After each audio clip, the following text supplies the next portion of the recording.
AP మాజీ CM Jagan పులివెందులలో పర్యటిస్తున్నారు. దివంగత సీఎం వైఎస్ రాజశేఖర రెడ్డి జయంతి సందర్భంగా ఇడుపులపాయలోని వైఎస్ ఘాట్ దగ్గర నివాళులర్పిస్తున్నారు. ఇప్పుడు లైవ్ చూద్దాం.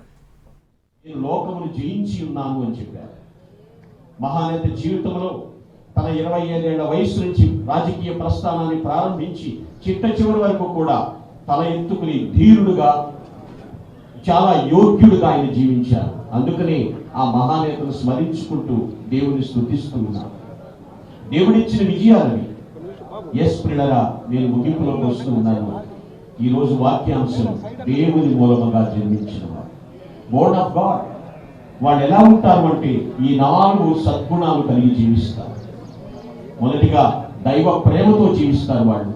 రెండవది వాక్యపు నెరవేర్పు కలిగి జీవిస్తూ ఉంటారు. మూడవదిగా విశ్వాసంతో విరోచితంగా పోరాడుతూ ఉంటారు. ఫోర్త్లీ అండ్ ఫైనల్లీ సంపూర్ణ విజయాన్ని సార్థకం చేసుకుంటారు. ఎక్కడా కూడా రాజీ పడదు. కాబట్టి పిల్లరా, దేవుని వాక్యమును బట్టి చెప్తున్నాను. ఒక ఫుల్ స్టాప్ పెట్టాము అంటే అక్కడికి అయిపోయిందని కాదు. Full stop is not and real end, because we can write a new sentence after it. ఆ తర్వాత మరొక వచనం రాయటానికి ప్రారంభిస్తాం కాబట్టి ఫుల్ స్టాప్ పెడతాం. అలాగే failure is not the real end, it can be A real beginning of success. ఓటమి ముగింపు కాదు, మనకు విజయాన్ని ప్రారంభించడానికి అది మరొక నూతన ప్రారంభం. ఒకటి మాత్రం చెప్పగలుగుతాను, man is mighty but God is almighty. మనిషి శక్తిమంతుడే నేను కాగలను, కానీ ఎప్పుడైతే ఆ మనిషి సంపూర్ణంగా దేవునిపై ఆధారపడతాడో ఆ సర్వశక్తివంతుడైనటువంటి దేవుడు సర్వము కూడా అనుగ్రహిస్తాడు. ప్రభువులకు జీవన్ మరణాలపై పవర్ ఉందండి, శక్తి ఉన్నది. శాసించగలడు, ఆయన రూపించగలడు. శూన్యములో నుంచి సమస్తమును సృష్టించినటువంటి దేవుడు. మహానేత దేవుని కలిగి అందరినీ కలుపుకుంటూ పోతూ ఈరోజు ప్రపంచవ్యాప్తంగా తను పరిచయం ఉన్నా, ప్రత్యక్ష పరిచయమైనా, పరిచయం లేకున్నా ప్రతి ఒక్కరిలో కూడా అందరిలో కూడా చెరగని ముద్ర వేసుకున్నారు. అదే విధానం వారి సంతానాన్ని కూడా దేవుడు అనుగ్రహించి ఉన్నాడు.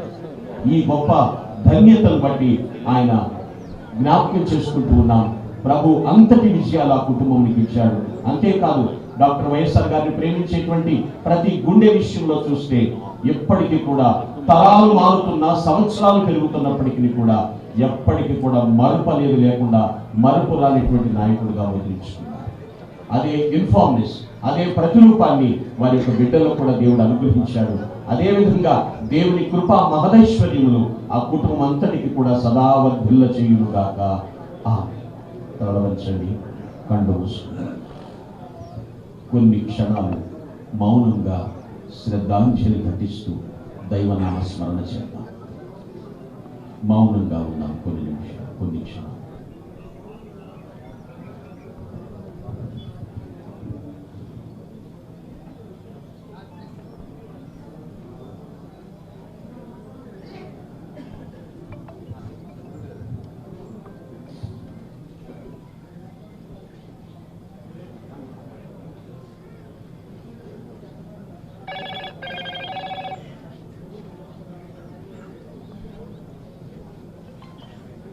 మహోన్నతుడైన మా ప్రభువా, సర్వోన్నతుడైన మా దేవా, నీకు స్తోత్రములు చెల్లిస్తున్నాను.